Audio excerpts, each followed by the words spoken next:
الحمد للہ وحدہ والصلاة والسلام علی من لا نبی بعدہ وبعد۔ محترم حضرات، آج کی اس مجلس میں ایک بہت ہی عظیم القدر حدیث اور اس کا معنی آپ کے سامنے پیش کرنا چاہتا ہوں، جو اللہ کے رسول صلی اللہ علیہ وسلم کی نصیحت تھی اور آپ نے نصیحت کے طور پہ اپنے صحابہ کرام سے فرمایا تھا، اور وہ روایت غنیمت سمجھنے سے متعلق ہے، چند نعمتوں سے متعلق ہے جن نعمتوں کے زائل ہونے سے پہلے آدمی ہوشیار رہے اور اس کا فائدہ اٹھائے۔ وہ روایت امام حاکم نے اپنے مستدرک کے اندر، امام بیہقی نے شعب الایمان کے اندر، اور دیگر محدثین نے اس کو روایت کیا ہے عبداللہ ابن عباس رضی اللہ عنہما سے کہ اللہ کے رسول صلی اللہ علیہ وسلم نے ایک آدمی سے نصیحت کرتے ہوئے فرمایا، اور اس روایت کو صحیح الترغیب کے اندر علامہ البانی نے صحیح قرار دیا ہے۔ آپ صلی اللہ علیہ وسلم نے فرمایا، اغتنم خمسا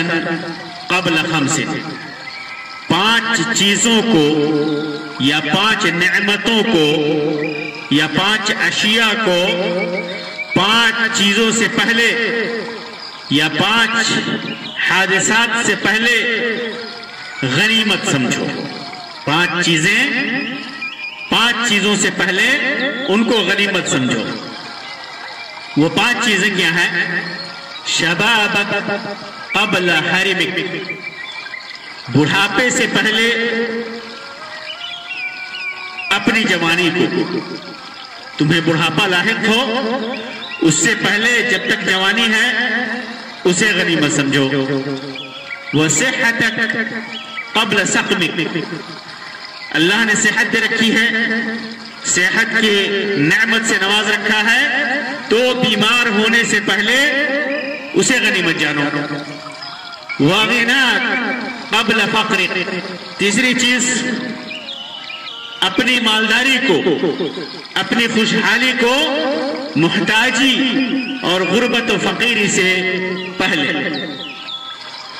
اور چوتھی چیز وفراغک قبل شغلک، مشغول ہو جاؤ اس سے پہلے اپنی فرصت کو غنیمت سمجھو۔ جو فرصت کا وقت ہے تمہارے پاس، مشغولیت سے پہلے اسے غنیمت جانو۔ وحیاتک قبل موتک، موت آ جائے اس سے پہلے اپنی زندگی کو غنیمت سمجھو۔ یہ روایت اللہ تبارک و تعالی، اللہ کے رسول صلی اللہ علیہ وسلم نے وقت کی حفاظت کے سلسلے میں، عمر اور عمر کے ساتھ جو چیزیں اللہ تبارک و تعالی نے دے رکھی ہیں انہیں حفاظت کرنے اور انہیں غنیمت جاننے کے سلسلے میں اللہ کے رسول صلی اللہ علیہ وسلم نے یہ وصیت کی، یہ نصیحت کی، اور یہ چیزیں جو بیان کی گئیں بہت بڑی نعمت ہے اللہ تبارک و تعالیٰ کی، اور ان نعمتوں کے زوال سے پہلے ہمیں اپنی زندگی میں ان فرصتوں کو غنیمت سمجھنا چاہیے، ان کی قدر کرنی چاہیے، اور اپنے اوقات کو اطاعت میں، نیکی میں، بھلائی میں، خیر میں گزارنی چاہیے، تاکہ دنیا میں بھی بھلائی ہو اور آخرت کے لیے بھی ذخیرہ، آخرت کے لیے ذخیرہ ہو۔ اسی وجہ سے اللہ کے رسول صلی اللہ علیہ وسلم نے فرمایا، اغتنم، موقع کو غنیمت سمجھو، 5 چیزوں کو غنیمت سمجھو 5 چیزوں سے پہلے جو آنے والی ہیں، جو عارضات ہیں، جو پریشانیاں ہیں، یا جو ان نعمتوں کو ختم کرنے والی ہیں۔ پہلی چیز جو اللہ کے رسول صلی اللہ علیہ وسلم نے فرمایا، شبابک قبل حرمک، اپنے بڑھاپے سے پہلے تجھے بڑھاپا آئے اس سے پہلے اپنے جوانی کو غنیمت سمجھو۔ جوانی کے حالت میں انسان کے پاس قوت ہوتی ہے، طاقت ہوتی ہے، وہ اچھے طریقے سے اللہ کی عبادت کر سکتا ہے، خیر اور بھلائی میں اپنی جوانی کو خرچ کر سکتا ہے۔ تو بڑھاپا آ جائے اس سے پہلے، اور ایسا بڑھاپا جس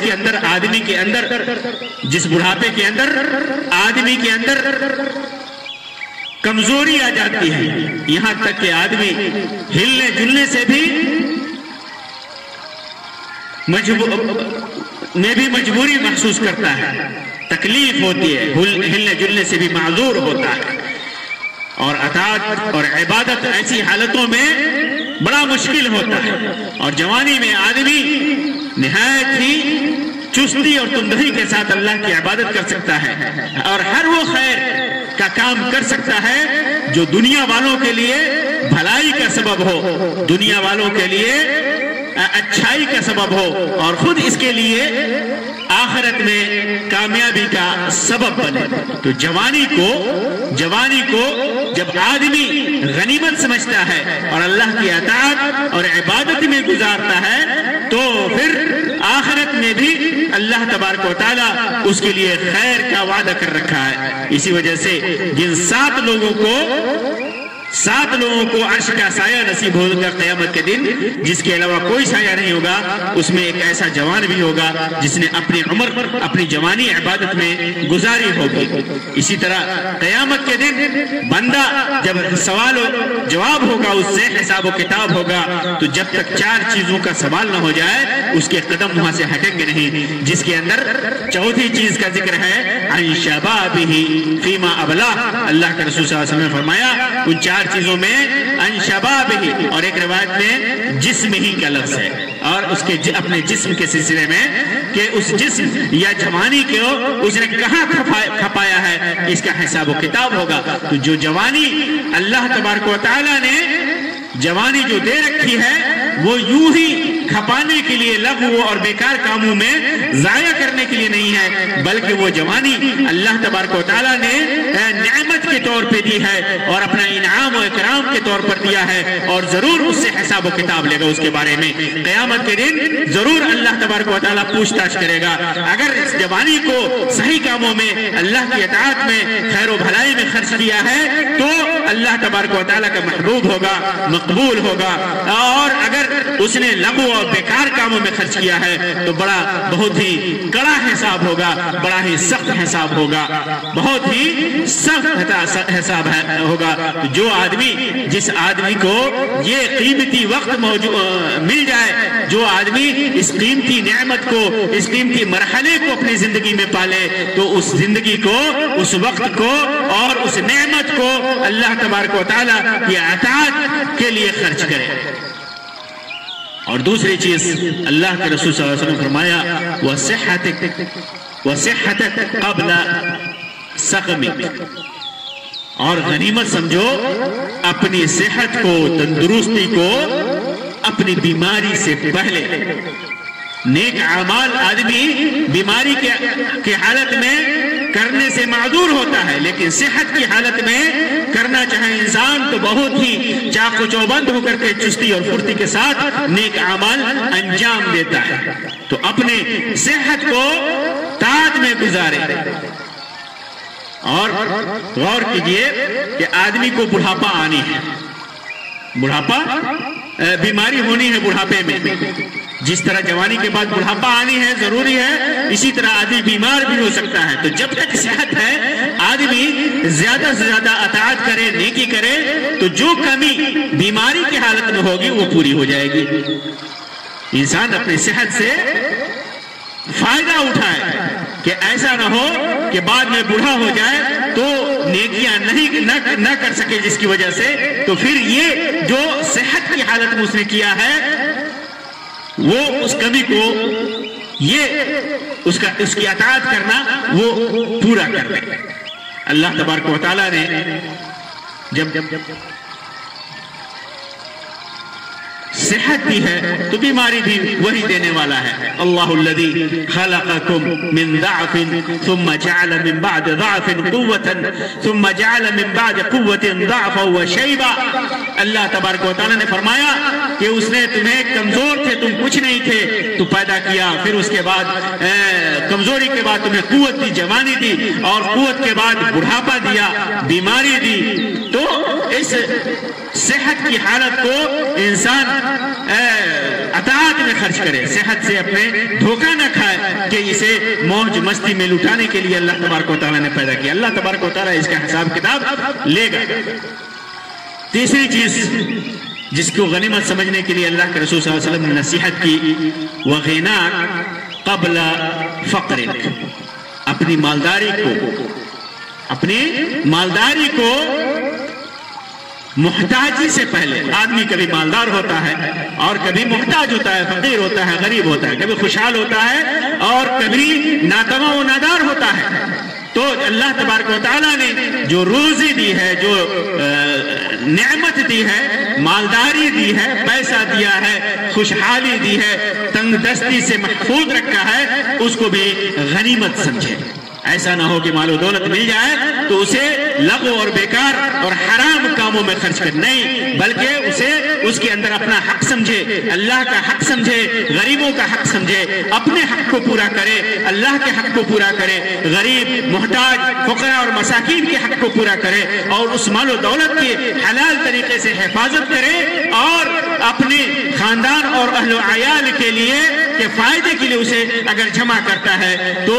جمع کرے۔ بہت سارے لوگ صحت اور عافیت میں ہوتے ہیں تو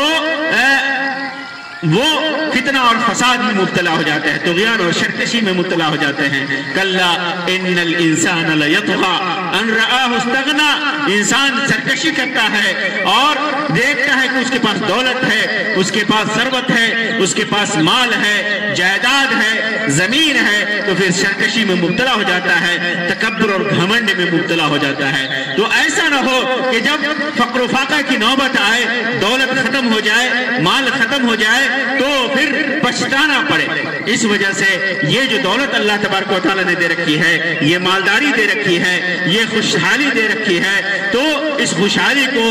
اس مالداری کو فقر و فاقہ لاحق ہونے سے پہلے، اس مال کو ختم ہونے سے پہلے اسے ہمیں غنیمت سمجھنا چاہیے اور اس کا صحیح راستے میں، صحیح مصرف میں استعمال کرنا چاہیے۔ پھر اس کے بعد چوتھی نصیحت اللہ کے رسول صلی اللہ علیہ وسلم نے فرمائی، وَفَرَاغَكَ قَبْلَ شُغْلِكَ، انسان جب مشغول ہو اس سے پہلے اس کو اگر فرصت ہے تو اس فرصت کو غنیمت سمجھے، اس خالی وقت کو غنیمت سمجھے، اس کے پاس خالی وقت ہے اور اللہ کی اطاعت میں، اللہ کی عبادت میں، اللہ کی مخلوق کی خدمت میں اس کو گزارے۔ بعد میں جب اسے فرصت نہیں ملے گی تو پھر وہ نیکیاں نہیں کر سکے گا، اس وجہ سے اس فرصت کو غنیمت سمجھے۔ بہت ساری چیزیں انسان کو مشغول کرتی ہیں، جیسے شادی کر لیا، بیویاں ہو گئی، اولاد ہو گئی، رزق کا طلب ہو گیا، اور اس طرح کی بہت ساری مشغولیات ہو جاتی ہیں، اور بھی بہت سارے کام ہوتے ہیں، اس میں آدمی مشغول ہو جاتا ہے۔ تو اگر انسان کے پاس فرصت ہے، مشغولیت سے پہلے فرصت ہے، فراغت ہے، تو اللہ کے نیک کام میں، اللہ کی اطاعت میں اسے گزارے۔ ایسا نہ ہو کہ پھر فرصت نہ ملے اور گھاٹا اور نقصان سہنا پڑے اور نیک اللہ کی اطاعت سے محرومی حاصل ہو۔ اللہ کے رسول صلی اللہ علیہ وسلم نے فرمایا، صحیح بخاری کی روایت ہے، نعمتان مغبون فیہا کثیر من الناس، الصحة والفراغ، دو نعمتیں اللہ تبارک و تعالیٰ نے دے رکھی ہیں جس کے اندر بہت سارے لوگ سستی اور کاہلی کرتے ہیں۔ سستی اور کاہلی، نعمت سے اللہ کے رسول صلی اللہ علیہ وسلم نے تعبیر کی الصحة والفراغ، صحت کی حالت، بیماری نہیں انسان کے پاس، بہت بڑی نعمت ہے، اور فراغت کا وقت، فرصت کا وقت، اور یہ دونوں نعمتوں کے سلسلے میں اکثر لوگ سستی کے شکار ہیں، کاہلی کے شکار ہیں، انہیں غنیمت نہیں سمجھتے، انہیں غنیمت نہیں سمجھتے۔ تو انسان کے زندگی میں اگر اسے صحت نصیب ہے، تندرستی نصیب ہے اور فراغت کا وقت ہے، تو پھر اللہ تبارک و تعالیٰ کے لیے اللہ کی اطاعت میں اس وقت کو گزارے، اللہ تبارک و تعالیٰ کے لیے مخلوق کی خدمت میں گزارے، نیکیوں اور بھلائی کے کاموں میں گزارے، طلب علم میں گزارے، دین کی خدمت میں گزارے۔ اور اسی طرح پانچویں نصیحت جو اللہ کے رسول صلی اللہ علیہ وسلم نے کی، وہ حیاتک قبل موتک، زندگی ہے تو مرنا ہے۔ اللہ تبارک و تعالیٰ نے زندگی دی ہے تو پھر اس کے بعد موت بھی دی ہے۔ کل نفس ذائقۃ الموت، ہر انسان کو، ہر نفس کو موت کا مزہ چکھنا ہے۔ یہ انسان چاہے جس حالت میں بھی ہو، چاہے آج، کل، یا 100 سال کے بعد، یا 150 سال کے بعد، 100 سال کے بعد، یا کبھی نہ کبھی اسے مرنا ہے۔ تو جو زندگی ہے اسے غنیمت سمجھے، ایسا نہ ہو کہ مرنے کے بعد بھی اسے پچھتانا پڑے، قبر میں بھی اور قیامت کے دن بھی اسے پچھتانا پڑے۔ تو زندگی ہے تو انسان اسے اللہ کی اطاعت میں، اللہ کے لیے خیر کے کاموں میں، نیکیوں میں اسے گزارے، کیونکہ موت تو یقینی ہے۔ یہی وجہ ہے کہ اللہ کے رسول صلی اللہ علیہ وسلم ہمیشہ دعا کرتے تھے کہ اللہ تبارک و تعالیٰ زندگی دے تو زیادہ سے زیادہ نیکیاں کرنے کے لیے، اور موت دے تو برائی سے بچنے کے لیے، موت دے تو برائی سے بچنے کے لیے دے۔ اسی وجہ سے اللہ کے رسول صلی اللہ علیہ وسلم، صحیح مسلم کی روایت ہے کہ اکثر یہ دعا کیا کرتے تھے، اللہم اصلح لی دینی الذی هو عصمت امری، واصلح لی دنیایا التي فيها معاشي، واصلح لي آخرتي التي فيها معادي، واجعل الحياة زيادة لي في كل خير، واجعل الموت راحة لي من كل شر۔ اے اللہ میرے دین کو سنوار دے، میرے دین کو سنوار دے، میرے عقیدے کو سنوار دے، میرے منہج کو سنوار دے، جو میری آخرت کے کام کا حافظ اور نگہبان ہے، آخرت میں جو میرے لیے فائدہ دینے والا ہے، فائدہ پہنچانے والا ہے۔ واصلح لی دنیایا التی فیہا معاشی، اور میری دنیا سنوار دے جس کے اندر میری روزی ہے، میری زندگی ہے، میرا جینا ہے۔ اللہ تبارک و تعالیٰ میری دنیا سنوار دے۔ واصلح لی آخرتی التی فیہا معادی، اور میری آخرت کو سنوار دے اللہ تبارک و تعالیٰ جس کی طرف لوٹ کر جانا ہے، جس کی طرف لوٹ کر جانا ہے، یعنی ایسے اعمال انجام دینے کی توفیق عطا فرما جو میرے لیے آخرت میں کامیابی کا ذریعہ ہے، اور آخرت کو میرے سنوار دے۔ وَاجْعَلِ الْحَيَاةَ زِيَادَةً لِّي فِي كُلِّ خَيْرٍ، زندگی کو میرے لیے ایسا بنا کہ اس میں زیادہ سے زیادہ خیر انجام دے سکوں، زیادہ سے زیادہ اطاعت کر سکوں، نیکیاں کر سکوں، بہتری کا سبب بنا۔ زندگی دے لمبی تو اس کے اندر نیکیوں کی توفیق دے، یعنی زیادہ سے زیادہ میری زندگی ہو تو میں زیادہ سے زیادہ اس کے اندر اطاعت، عبادت اور خیر کا کام کر سکوں۔ وَاجْعَلِ الْمَوْتَ رَاحَةً لِّي مِن كُلِّ شَرٍ، اور اگر موت دے تو ہر طرح کی برائی سے، ہر طرح کے شر سے اس موت کو راحت کا سبب بنا۔ اللہ تبارک و تعالیٰ سے اللہ کے رسول صلی اللہ علیہ وسلم یہ دعا کرتے تھے، عظیم اور مبارک دعا ہے، بہت ہی مبارک دعا ہے۔ اسے ہم سب کو ہمیشہ اس دعا کو اللہ تبارک و تعالیٰ سے مانگنا چاہیے۔ اللہ تبارک و تعالیٰ سے دعا ہے کہ اللہ تبارک و تعالیٰ ہمارے اندر وہ جذبہ اور وہ لگن پیدا کر دے جس کی وجہ سے ہم ہر نعمت کو اس کے زائل ہونے سے پہلے غنیمت سمجھیں اور اس کو اچھے کام میں، بھلائی میں اور اللہ تبارک و تعالیٰ کی اطاعت میں گزار سکیں۔ قرآن و سنت کے مطابق زندگی گزارنے کی اللہ تبارک و تعالیٰ توفیق دے۔ اللہ تبارک و تعالیٰ زندہ رکھے تو اسلام پر زندہ رکھے، اور موت دے تو ایمان کی حالت میں موت دے۔ آمین یا رب العالمین۔ وآخر دعوانا ان الحمد للہ رب العالمین، وصلی اللہ علی خیر خلقہ وسلم، والسلام علیکم ورحمۃ اللہ وبرکاتہ۔